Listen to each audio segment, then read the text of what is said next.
10 ఏళ్లుగా అధికారానికి దూరమైన తెలుగుదేశం పార్టీకి ఈసారి ఎన్నికలు చాలా కీలకంగా మారాయి. ఎట్టి పరిస్థితుల్లోనూ అధికారం చేజిక్కించుకునేందుకు సర్వశక్తులు ఒడ్డుతున్నారు. తప్పనిసరిగా విజయం సాధించే అభ్యర్థికే టిక్కెట్లు ఇవ్వాలన్న యోచనలో ఉన్న అధ్యక్షుడు చంద్రబాబు జిల్లాల వారీగా పార్టీ ఎమ్మెల్యేలతో ముఖాముఖి నిర్వహిస్తున్నారు. ఈ 5 ఏళ్లలో ఆ అభ్యర్థి కనబరిచిన పనితీరు వివరాలను నివేదిక రూపంలో వారికి అందజేస్తున్నారు. ఉదాసీనంగా వ్యవహరించిన వారికి టిక్కెట్లు ఇచ్చేది లేదన్న సంకేతాన్ని స్పష్టంగా వారికే చెబుతున్నట్లు తెలుస్తోంది. శుక్రవారం రాజ్యసభ ఎన్నికల ప్రక్రియ ముగిసిన అనంతరం కృష్ణా, గుంటూరు జిల్లాల మినహా ఇతర సీమాంధ్ర జిల్లాలకు చెందిన ఎమ్మెల్యేలతో చంద్రబాబు విడివిడిగా మాట్లాడారు. ఈసారి అధికారంలోకి రావడం ఎంత అవసరమో వారికి వివరిస్తూనే త్యాగాలకు సిద్ధంగా ఉండాలని పలువురితో అన్నట్లు సమాచారం.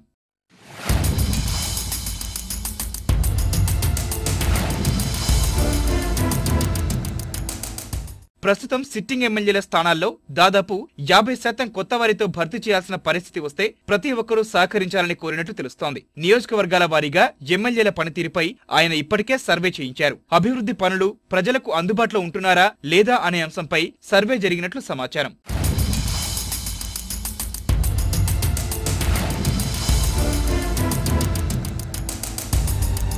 1999 ఎన్నికల్లో తటస్థులను బరిలోకి దింపి అధికారంలోకి వచ్చినట్లే ఈసారి అనుభవజ్ఞులు సిట్టింగ్ ఎమ్మెల్యేలతో పాటు తటస్థంగా ఉన్నవారికి అవకాశం ఇచ్చేలా వ్యూహరచన చేస్తున్నట్లు తెలుస్తోంది. చంద్రబాబు నిర్ణయం యువతరంలో ఉత్సాహాన్ని నింపుతుంటే పార్టీ ఎమ్మెల్యేల్లో ఆందోళన నెలకొంది. ఇవాళ కృష్ణా, గుంటూరు జిల్లాల ఎమ్మెల్యేలతో పాటు తెలంగాణ ప్రాంత ఎమ్మెల్యేలతో చంద్రబాబు సమావేశం కానున్నారు.